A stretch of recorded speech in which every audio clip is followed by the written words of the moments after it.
a better Nigeria? Is it a myth, or do we keep hoping? Nigeria is a highly religious country. How come corruption thrives? Why is adoption not encouraged in Nigeria? Is there a future for the Nigerian youth? Being rich and famous, is that the only drive to be an artist? What makes a great nation? Is it the leaders? What about the people? This is Answers with Dr. Redru. Hi, my name is Onari, and this is Answers with Dr. Redru, where critical life issues are clarified. We'd like to start up today's episode by acknowledging a mail we got. Adams, we got a mail from Moses. Yes, Moses. Hello, listeners. So we got a mail from Moses, and he was asking if he can, be a part of any program that Dr. Redru is undertaking, a mentoring program that is for active youths. For active youths in politics. Yeah. And he was also suggesting that if there is no program like that, that such things can be started. So we really want to appreciate Moses. We appreciate Moses, and we'll get back to Moses on that. You left your email address and we'll reply to you. Obi, give it a go. What? Yeah, thanks Mo a lot for that mail. Mo. Yeah. And but this really raised a critical issue, and we talked about it a little last week. But I need to ask, okay? How critical is mentoring? I mean, one-on-one mentoring now. He actually talked about a training program. I want to believe that they're different. But maybe Dr. Redru will sort of clarify the place that mentoring one-on-one has in developing leaders, developing active citizens, all right, and training program, because I must say, there's been almost nobody who has been consequential in Nigeria that cannot point to who trained him. I mean, one of the big news this week was that Obasanjo actually told us whose brand of politics he took after. Yeah. So, I mean, maybe you should just really delve into that a little bit more. Yeah, thank you very much, Moses. Again, we really appreciate your making our time to contact us. And maybe I'll say up front that, well, this is something we also have in mind, to sort of help, like he put it, active youths who really want to go the way of governance, the way of leadership in governance. Even in business, there is no aspect of life. If you are going to really make a mark, if you are going to live a life that will benefit society, if you are going to live a life that will, sort of improve quality of life, be a value added to others, you on your skill. It doesn't just happen. You see, leaders are not born. Maybe we've heard that many times. Leaders are made. It doesn't come by birth. They are made. And in that making process, you need to be able to follow the path that some other people have actually trodden. Okay. You need to come under. Let somebody who had gone ahead take you under his wings. Because one thing that separates just normal leaders from highly impactful leaders is the place of ideology. Something that you stand for. Something that serves as a source of inspiration. Something that helps you to measure whether you are succeeding or not. And ideologies are formed in that place of mentor-protege relationship. Ideologies are something that maybe some sort of, a burst of inspiration that comes to a particular person.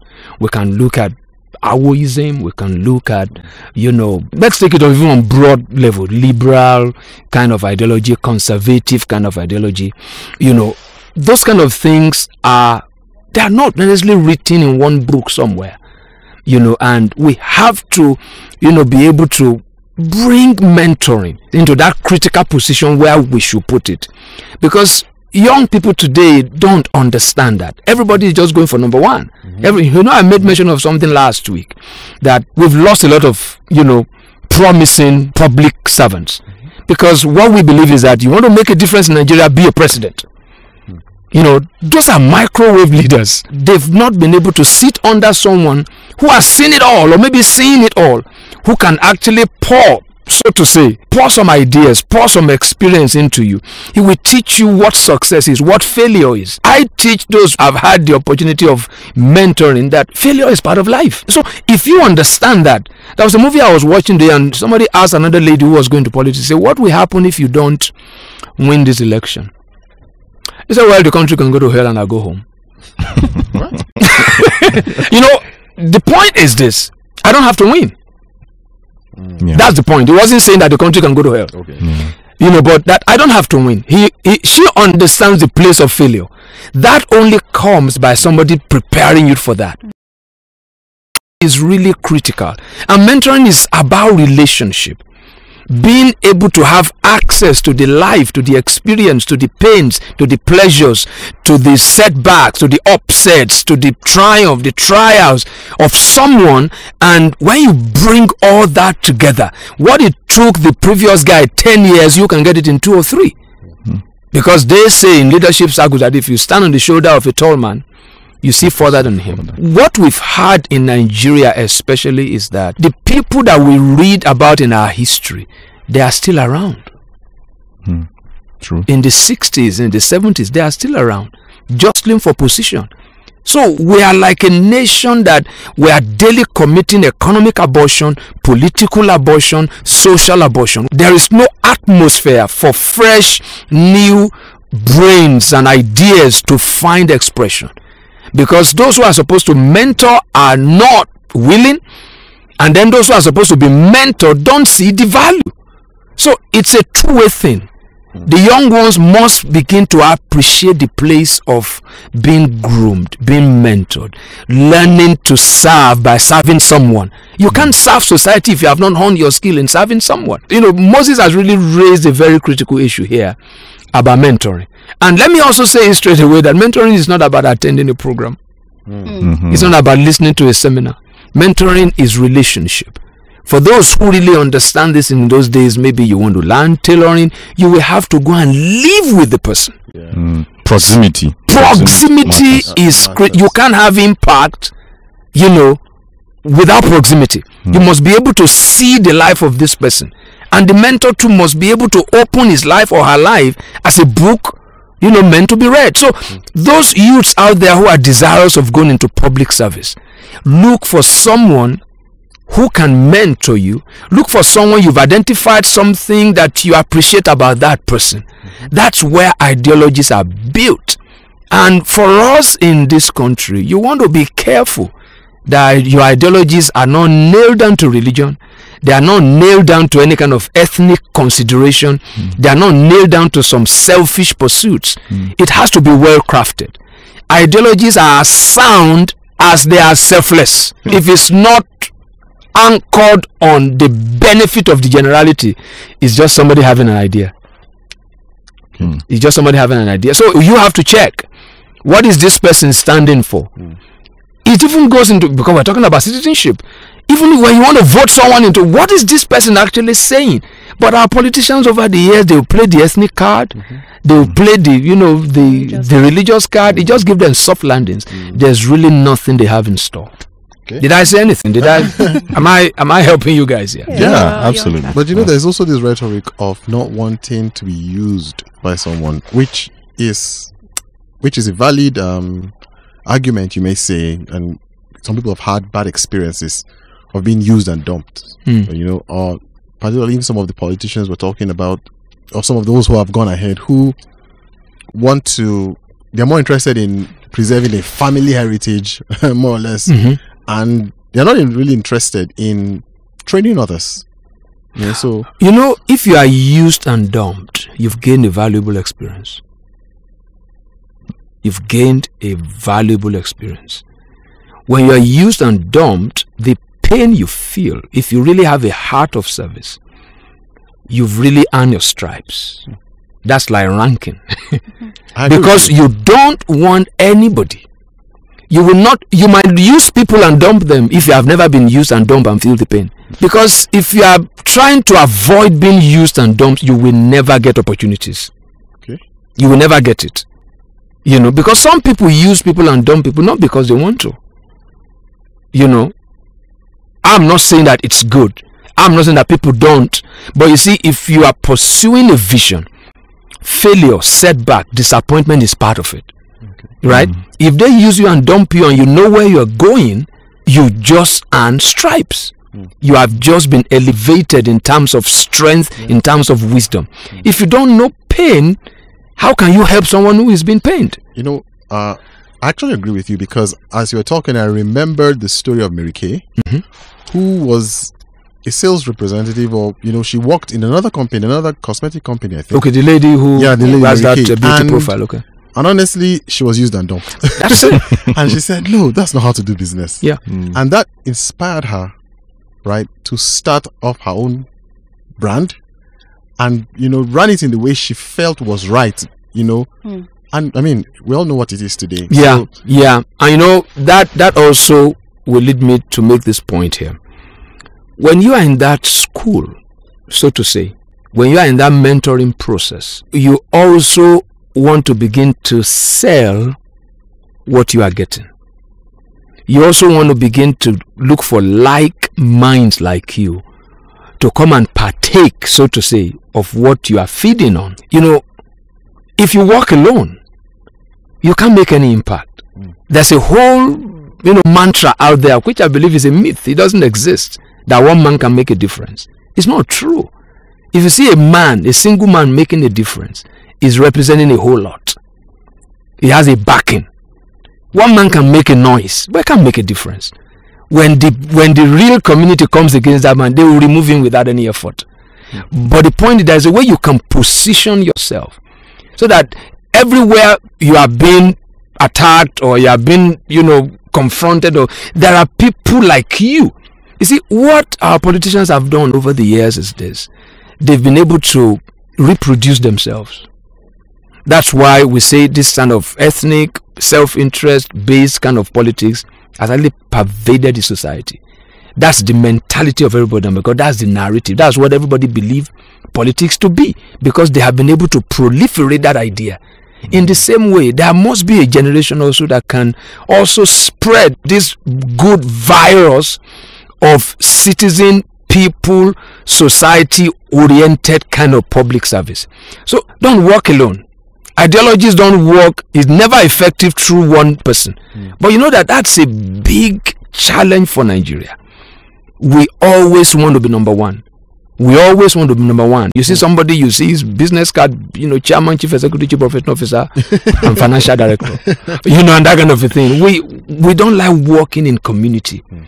Young people who find themselves in politics, as you are being mentored, you are also looking over your shoulders. Who might be watching you? Can you spot potential maybe in a secondary school guy who is a senior prefect in the school? I always tell the story of my friend. He's late now, because we went to the same school all our life. He was senior prefect in secondary school. He was welfare secretary in our A-levels. He was secretary general in our university. He eventually became the majority leader in Ondo State House of Assembly. He was the campaign manager for the present governor. He passed on not too long, maybe about 2 years ago. So, that's somebody spotted that there's something in this guy. He wants to serve. He has leadership potential. And he didn't get there just because of brute force or whatever.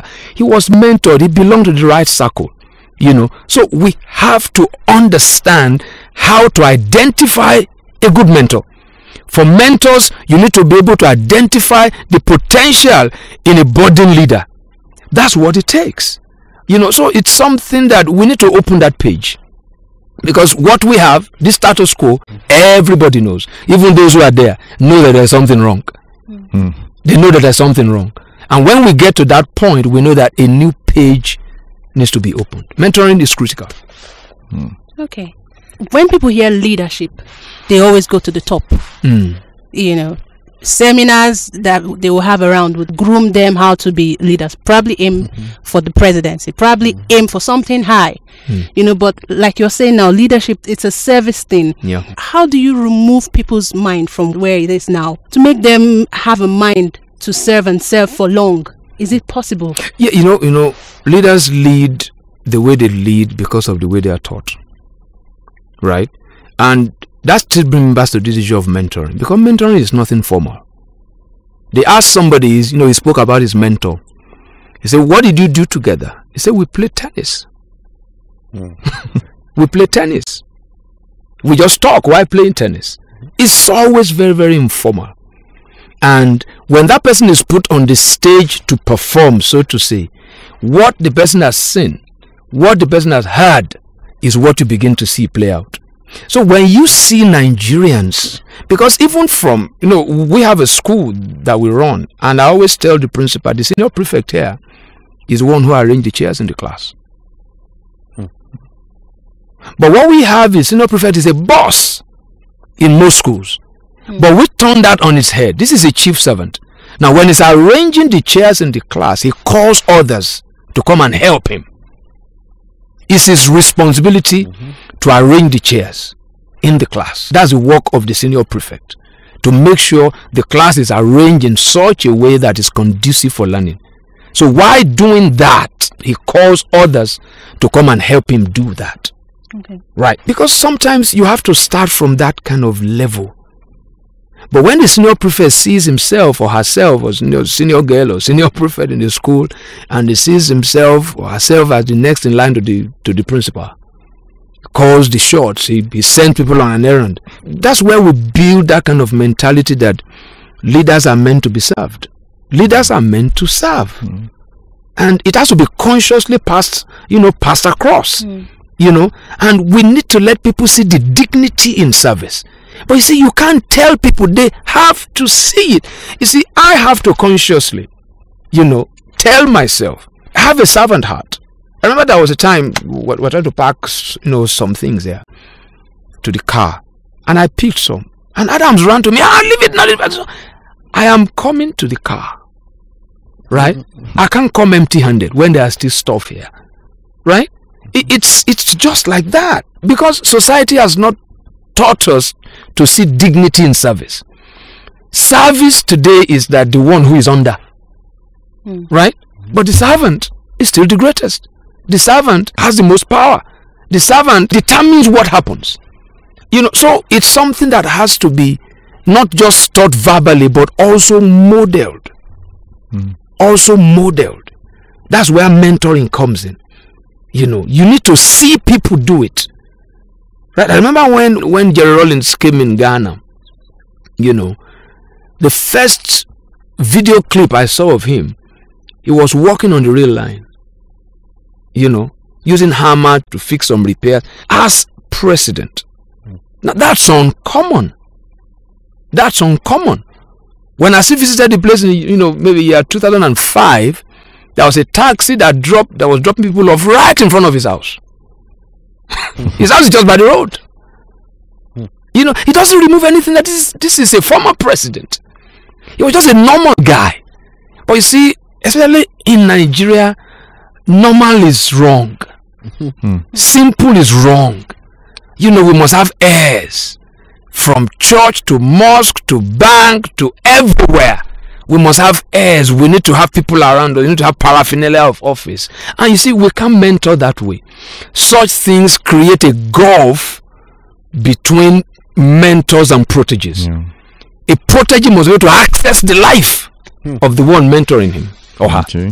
All right. I like that you mentioned, a protege being able to choose a mentor. Okay. But, Nigeria, we have a situation where this godfatherism has bedeviled us, where you may choose a mentor, and then the mentor may have an ulterior motive that is really, really not where you want to go to, especially in politics. I mean, so how do we solve, or how do we begin to tackle such challenges of godfatherism, that you're able to serve someone and then you're able to think also, independently, not really to end up serving him, even if you get opportunity. Adams, thank you for the question. There are some things that can't really be said on air.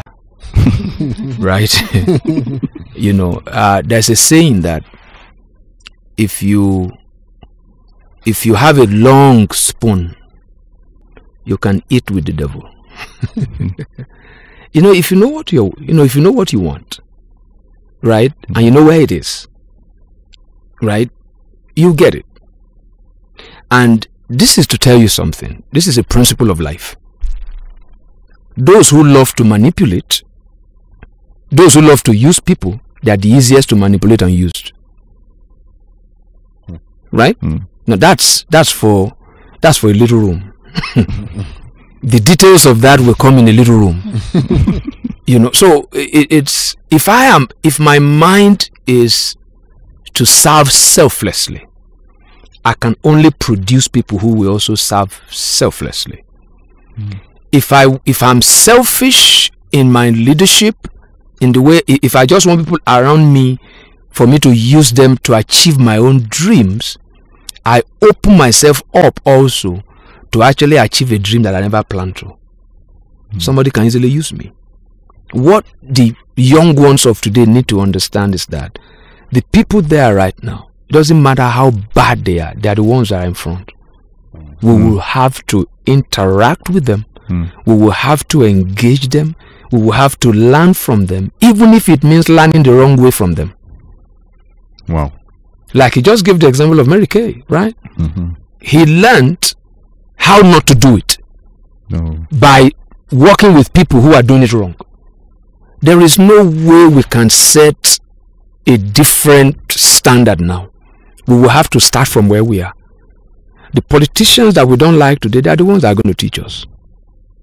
Because of some of them find themselves doing some things, because of the prevailing circumstances that they find themselves.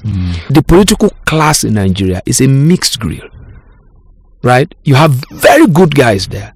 You have the very bad. You have the one that are just there, just picking the crumbs, right? But it's a mixed grill. What we need to do is for the good ones among them who mean well, to now begin to raise people of their like. Let's populate the good, right?